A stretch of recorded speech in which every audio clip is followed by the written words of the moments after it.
Well, hello, Pastor Washington. I am so glad to be with you today. I mean, it's a pleasure to be with you too, Dr. Jackie. Well, very good. So today we're going to have an interesting conversation around the topic trauma and spirituality. And Wow. the reason why we're going to talk about that, and I appreciate you for being a guest today, is that we know that trauma hits everyone. People experience trauma. We have a lot going on in our world today. And you being from the church can maybe give us some insight from your perspective about how trauma is impacting those you know and those you pastor. I think trauma has a wow. It's first of all, I'm one. First of all, I just want to say I'm glad to be with you today on your show, and I'm glad to share with you what God has given me to share. But I think in the church, trauma is embedded thing in a group of people that are low income that didn't have parenting, and I think just because of the abnormalities that they've experienced growing up, I know I experienced pastoring trying to um, what I want to say, renew a person's thinking from their environment from which they came to an environment of normality. And I think I know what I pastor now, a lot of people that have a lot of deep setting, disturbing issues from traumas that have never been dealt with. And that's the shocking thing. It's never been dealt with. And then from a spiritual perspective, trying to be comforting, concerned, and tolerant Hmm. because through the process of healing, you have to forbear the damage that the trauma had left on the individual, especially the philosophies and ideologies that they develop from their tragedies, whatever they may have been. Because I've experienced some teenage girls, they have developed, to me, an adult mentality before they become grown. And it's very challenging to instruct them when they feel that they're grown, that they've been traumatized, and they feel that they need to protect or angry or being aggressive. And as I always say, they lippity lip and always lippity lip, as fast as you can say they lippity lip, because they don't want to be healed. They don't want nobody to expose the hurt that's deep down inside. And I think in the church, a lot of times we judge those people that are reacting from inner pains, and we think and say, well, they just got an issue. No, they got an issue that goes a little bit deeper than sin. Well, It's let me something that, just ask you about that then. Let me yes, clarify because churches have recently reopened, and we're dealing with trauma as well from various sources. And you just mentioned healing. How do you explain or help me understand how can we start the healing when we don't talk about trauma and we don't address it, as you said? How do you plan on starting that healing process? I'm a different pastor than most pastors because I actually believe that in order for a person to be healed, they have to confront the problem, to deal with the issue. And sometimes one of my methods, I've always been trying to use myself. I mean, I've dealt with a lot of trauma. I had a lot of pain, and had a lot of scars. And one of the things that I knew that I had to first accept uh, the injustice that may have been done to me, or embrace it that it happened to me, and embrace the fact that in order for me to move forward, I had to deal with the fact that either I was taken advantage of, or the fact is I can't get that back. I can't change that. But what I can do is build myself forward for the future, that this never happens to me again. So my approach to and even in my messages, I oftentimes use the analogy of confronting the issue, confronting your problem, your beast, Yeah. confronting the ugly inside of you. Hmm. And the method that we utilize from the spiritual is love, letting them know that you're not the only one hurting. You're not the only one that has faced this drama. And just recently, I started opening up some sores because I knew I had some um, individuals that had suffered some very violent tragedies at a young age with molestation and being raped, and just being violated at a young age. And it was very challenging, but I knew that it kept acting out. It just kept acting out, the rebellion, the disobedience. And I knew it was because they was hurt and they was traumatized to figure that I trusted this person and this person violated my trust, but I don't know who to talk to because I told my mom, but she got mad with me and said it wasn't true. So what do I do? So it's a matter of what I've learned to do is to give them, not to excuse the irresponsibility of the individual that they Right. went to for assistance, but to let them understand that we are where we are at this particular moment. You know, where is this particular situation is becoming a cancer inside of you, Mhm. that the potential that you have is not released because you don't know how to deal with this emotion. Right. And it's an emotion. You don't know how to deal with this grown up pain. You know, you just feel you just and you don't know how to put words to it. You don't know how to put expression to it. And I know for myself, when I went through several challenges in my life, I just didn't know. I didn't know I was depressed. I didn't know I Hmm. was hurting. Right. I didn't know. And that's what I'm finding now. And when you've been traumatized, sometimes people don't know. They just accept it as a normality. But this is just normal. Well, let me ask you about that normal, Yeah. because that word normal is becoming all too not normal. That's becoming it's like essential. Those words now are starting to float around. It's your new normal with dealing, like you said, you're not like every other pastor. You're seeing things kind of about how you would do things. How do you plan on really bringing back a new normal, or dealing with individuals who's lost faith? Okay, I'm going deep I on think you, Pastor. What about that's, those who felt like they lost faith because of their trauma? How do you bring normalcy to that? and that's a real good question, because the reality of it is that when a person has lost trust or has lost their confidence, and even now with the COVID, I've kind of felt like I've felt some of the people faded away. The church was becoming a tool of therapy because it gave them something to do. It gave them something to be committed to. It was a ground place for them to know Wednesday night, I'm going to be here. Right. Sunday morning, I'm going to be here. And for those that were very feeble-minded, as I may use that terminology, they were not as strong as others. And Right. so you're finding them fading away and Yes. falling back into behavior that the process of faith or the word of truth that was bringing them along, where they was building their confidence, because we deal with a lot of people that have been eternally damaged from self-esteem issues. They feel ugly when they're pretty. They feel demasculine because they've been raped as a man. And those are some of the traumas that are really, really difficult to deal with when it's in the men, because men that have been violated from prison, and they're trying to become to the church, they won't let you get so close to them Right. because of the trauma that transpired in them, and they don't want you, so they overplay their masculinity, and and they and what I've found is that they have become very abusive and disrespectful to women, all because of the trauma. All And because of as we go back, trauma. Wow. and so That's and it's where like you that's have where the it norm, started. That's what you're saying. and yeah, That's where it began. Let me ask you this.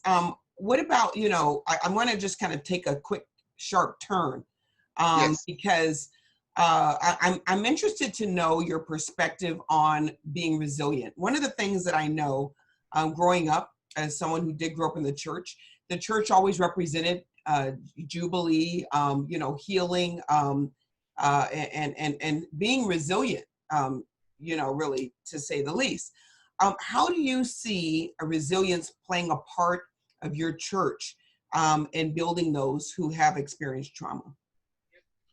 well, I'm a transparent person, and most, if you can do anything, you do it on my social media pages, Facebook pages, messages. I'm very transparent with my life, my experiences, and so by virtue of being that transparent, I've um, I've given people, I believe, an opportunity to find a safe place to be exposed. Mm. And coming into the church is challenging because religion, what's the word, keeps people from not feeling safe. in the Hmm. church. Wow. When, because a true spiritual person covers a person's hurt with love, not with antagonistic, judgmental words. Because you're a doctor, you want to know what's the root of this cause. What's the causing of this person that has potential? What's the causing of this person that has success? What happened? You know, where was their break at? And I always use the analogy, where's the timeline? And so I hope I'm staying true to your question. But I think that Promised Land, I understand as a pastor, people going to come into church hurting. Yeah. And I also understand that I have to give them time to grow. That means they're going to make mistakes. They're going to heal. They're going to have breakdowns in the congregation or with people in the congregation. And they're going to have issues that I have to monitor and watch. And I do that by messaging and by being an example, because my resiliency comes because, and my motto is, I'm going to do if nobody else do.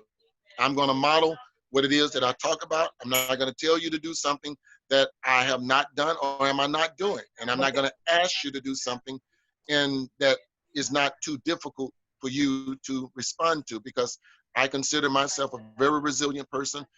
When I wanted to quit, when I didn't want to start, when I went through a divorce after being married for 30 years, I was traumatized. 9 children, 6 boys, 3 girls, and all of a sudden I come home, there were all of my clothes outside. I'm like, well, what am I supposed to do? I'm a pastor. I'm embarrassed.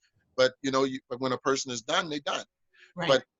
But the trauma and affected me because everything around my life was built around being married. I got married early, and here I'm 49 years old, going through a divorce, and I'm totally messed up now. Nothing about what I know is normal.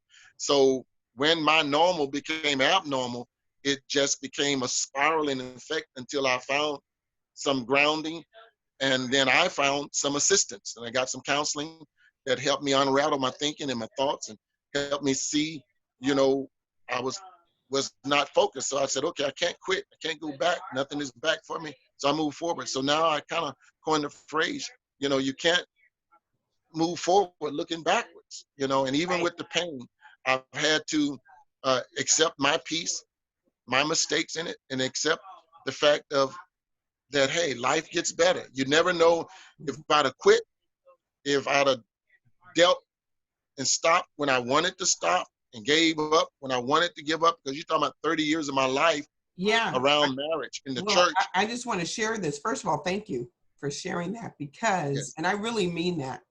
Mhm. You know, I have come to know that you're very transparent. I appreciate you for sharing such a very personal story. But it's those stories, like you said, those messages that are going to help us probably become resilient. And I want to just say this, you really are someone who leads by example. I'm really excited to talk about Share, because once we began talking about this, you immediately said, I want to do this. And you said, Yes. I want to be the first one, and I'm going to be out here leading this. And I'm just so excited. Can you just take a moment to tell me, because I believe you're going to start like in about a week with your team. Okay. I know we're having a conference workshop tomorrow.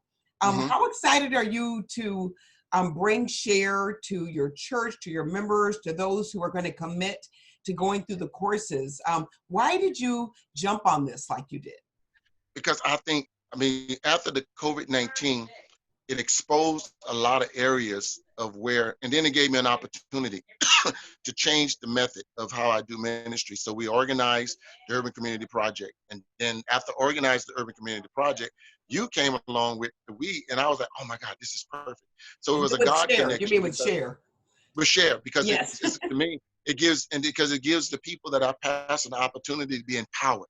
Yeah. It gives them to not to look to me, but to know the skill set, the insights to how to overcome drama and how to apply. Even though I speak to them spiritually, there's still skills that they need to learn from others that could help them overcome dramas, personal troubles. And those are things that I'm finding that among the congregation that I'm dealing with, as I work with them, I find out, oh, I was in the foster care home.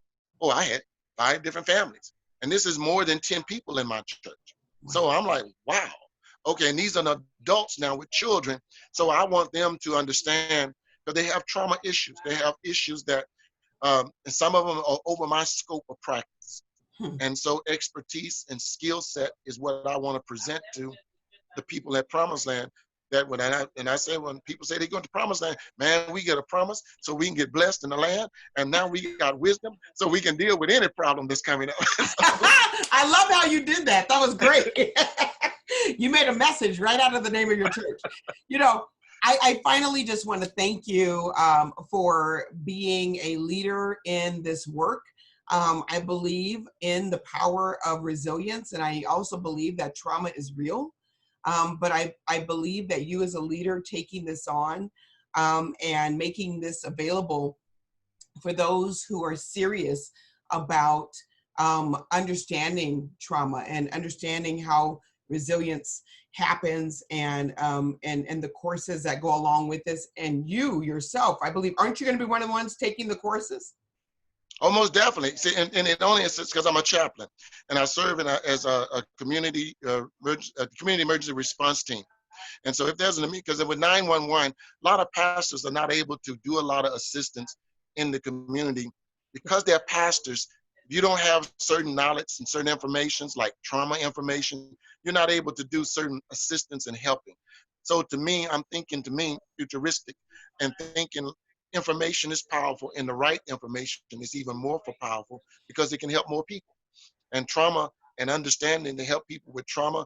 And if there is a case of emergency, you're talking about now I got about 20 people now can get out and help me bring calm and soothing and comfort to other people, all because they was able to take the course and learn a little about how what we share works. And you know, you're part of a greater group, right, of other pastors. I know Yes. you talked about the partnership, the alliance, and so forth. Will you share this with other pastors? So who might, are I there have others who think like you? yes, I will do that. As a matter of fact, I have a couple friends of mine that are a couple bishops, and an imam. My brother, he's an imam in the Sunni persuasion, and his group where I know trauma and spirituality in their area because I work with the Muslim community in assisting because I think diversity when we are out in the streets or when we're doing something like with HIV, we need diversity. We don't need Yes, a group. We need all. And right, so inclusive. and I think having worked with that community and serving and that helping them in other areas, I Yes. think that's important. That the more the merrier. And I think Mm. that's what I'm looking forward. Give me your bubbliness, your enthusiasm, and I'm just looking forward to the partnership and also it's learning, just the learning. It's another opportunity to learn and to go another level in understanding. Well, thank you so much, sir. I really honor you. I respect you, and I honor your time as well.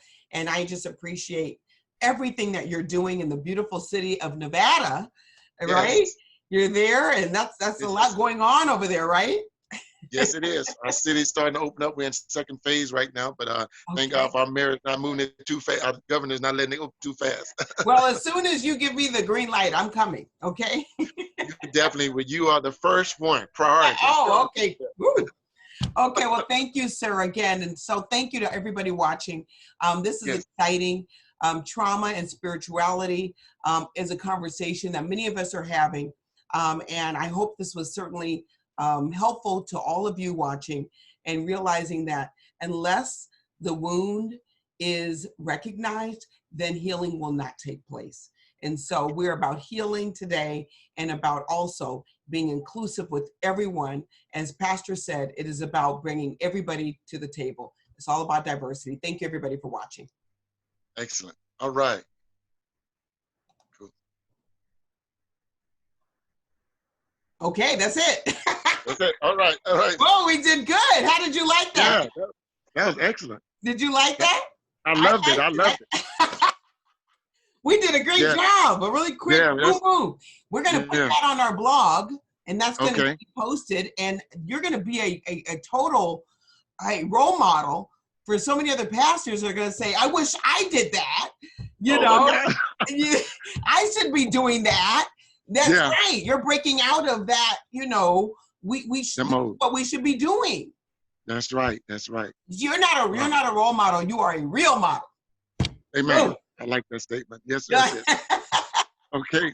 So Okay, well, I'll see thank you you, sir. It's, tomorrow, right? 7 o'clock. 7 o'clock. We have it ready. Okay, very Okay. good. And I'm All going right. to send you the flyer. Forward that or whatever you need. Okay. All right. Okay, We'll do. bye-bye.